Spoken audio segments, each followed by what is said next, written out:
I kept thinking to myself, I want to go help, I want to go do something. Christopher Dobens felt helpless when he stood only a few blocks away from the Boston Marathon bombings. He knew he couldn't physically help the victims. So that same day, Boston Strong was born out of the ashes of the tragedy. That sparked the idea of, hey, why don't I make a t-shirt, and whatever money I can make off the t-shirt will go to those in need. In just 3 days, what started as a t-shirt slogan evolved into a national phenomenon. Boston Strong would become a symbol of hope, and blue and yellow the colors of Boston pride. Our goal was to sell 110 shirts and only raise about $1,500.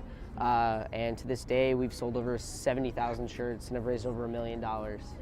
4 years later, Dobens will run the Boston Marathon for the Stepping Strong team. The organization funds research for trauma-related injuries. He says the cause spoke to him. I've dealt with a lot of my own personal trauma, and I've seen a lot of people go through their own traumatic experiences, specifically the Boston Marathon. But Dobens says now keeping the Boston Strong message alive is about more than the Boston Marathon bombings. It's about resilience and kindness. I actually recently just met Bill Richard, who was the father of Martin Richard, who was the little boy who passed away in the marathon bombings.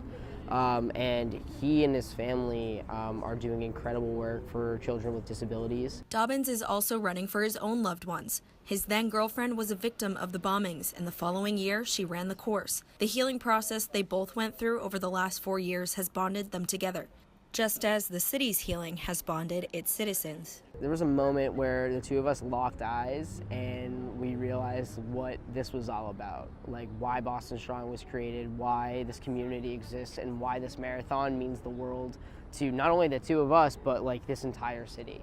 A sprained ankle will likely keep Dobens from achieving his original time goals, but he does plan to run the 26.2 miles and cross this finish line in less than 4 hours. For WEBN News, I'm Christina Gesford.